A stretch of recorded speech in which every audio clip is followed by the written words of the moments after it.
So for our first video in this series, we're going to take you back to the very beginning. Now, as many of you know, I was born and raised in Michigan, but I actually moved to Australia after college.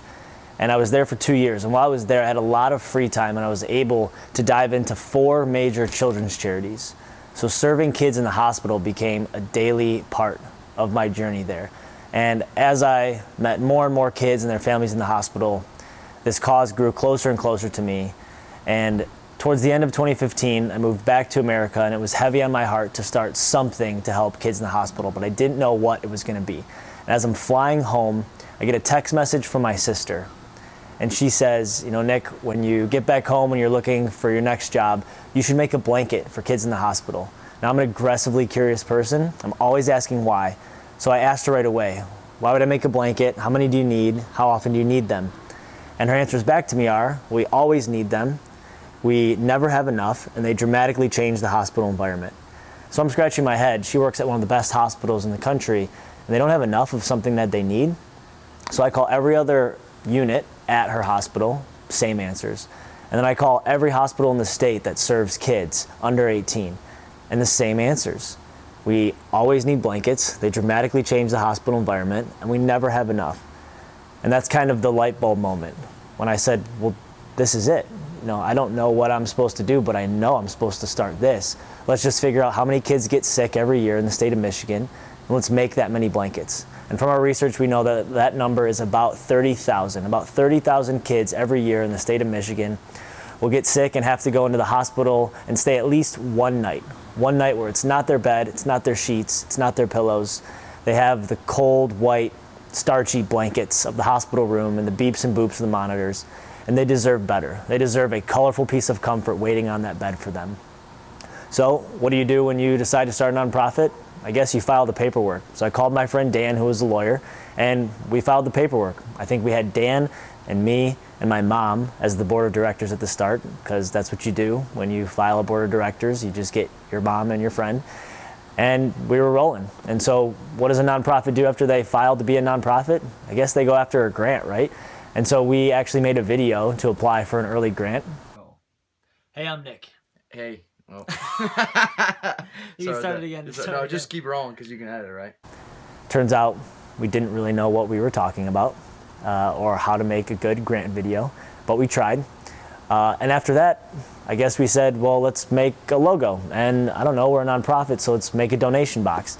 And so I actually dug out of the archives our first donation box with our first logo on it. I know the artistic people who are watching this video are very ashamed of my ability, but I don't claim to be an artist. This was my attempt at a first logo. Yes, it's embarrassing. Yes, it's not pretty, but it was a logo. In addition to making blankets, from the get-go, I knew that I wanted there to be something more about these blankets, because from working with kids and their families, I saw that they weren't just missing comfort, but they were also lacking connection. And I wanted to find a way to give these kids a friend. And really, this takes me back to a time when I was working with Make-A-Wish and I was doing a wish granting meeting. I was working with a young girl named Chloe. I was 16 at the time, battling leukemia. And as I'm talking to Chloe and her mom and we're learning about her treatment journey, she looks me in the eye and says, you know, Nick, I've been battling this for 5 months, and I really feel like I'm doing this all by myself. And for a 16-year-old girl to not think that she had the support of the world behind her was heartbreaking. And what I came to find out from Chloe and from so many kids facing hospital treatments is that for the first 2 weeks, mom, dad, brother, sister, aunt, uncle, cousins, friends, they're calling and they're messaging and they're visiting. But after a couple weeks, a lot of people go back to their routine. And these kids are still inside that hospital room facing those treatments every single day. It's the same 4 walls. And they need support. And so I wanted to see if there was a way that we could give every kid a friend with their blanket. So we came up with this idea from the get-go. Every blanket would have a personal video message attached to it, from the person or group that made it to the child that receives it. So literally at the beginning, we were going to places and making blankets.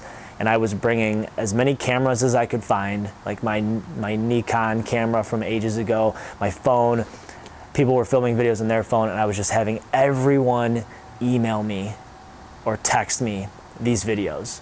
And after the event, I would go through this really manual process of uploading each video individually to YouTube, taking that YouTube link, making a unique web page with a code named after the person who made the blanket. And we would put this on the blankets using like a quilt gun, basting tag thing, where we would put this paper tag on the blankets.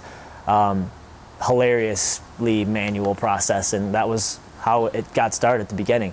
And so obviously we needed to have our first big event. And so who do you call for your first big event? Well, you call your cousin, Brenna, who at the time is an Alpha Sigma Tau sorority at Central Michigan University. And I say, Brenna, you've got a sorority. We want to make some blankets. Let me come up there and let's do a blanket making event. So I bought some fleece, they bought some fleece. I drove up to Mount Pleasant. We made 42 blankets and 42 video messages at the first ever Fleece and Thank You event. We packaged those blankets up and we delivered them to Mott Children's Hospital in Ann Arbor. Now, even on that first delivery, I had a learning lesson because we brought some of those blankets in big black garbage bags. Turns out you can't walk into a children's hospital with big black garbage bags. You're not going to get past the security desk because they need to know what's inside, and that's where we learned clear bags only at hospitals. But that was like our first true win. It was the first event with Alpha Sigma Tau and the first hospital delivery to Mott Children's Hospital. So we started to do more and more events after that. You know, that event led to the next one, which led to the next one, and these blankets are starting to come in, and we're thinking, well, where do we keep them? Well, obviously I had basically just landed in America. I hadn't even unpacked suitcases, so we kept them at the most logical place, my parents' basement, and throughout the house. When the basement filled up, it was the second level. When the second level filled up, it was the next level. And pretty soon, we were outgrowing my parents' house. And we were thinking, well, what are we gonna do? Like, we have to take these blankets somewhere. And where we took them, you will find out in video number 2. So this is the end of video number 1. If you liked what you heard today, if you are a part of this journey at any point, or if you're just learning about it for the first time, we'd love to have you support for our birthday fundraiser. We have a fundraising goal to raise $5 for every day that we've been in business over these 4 years. And if you'd like to support with a $5 or $10 donation, we'd love to have you be a part of the journey moving forward. You can check out the link below or donate to the fundraiser on the page here. And stay tuned for video number 2, where we're going to learn about what we did with all these blankets when we ran out of room at my parents' house.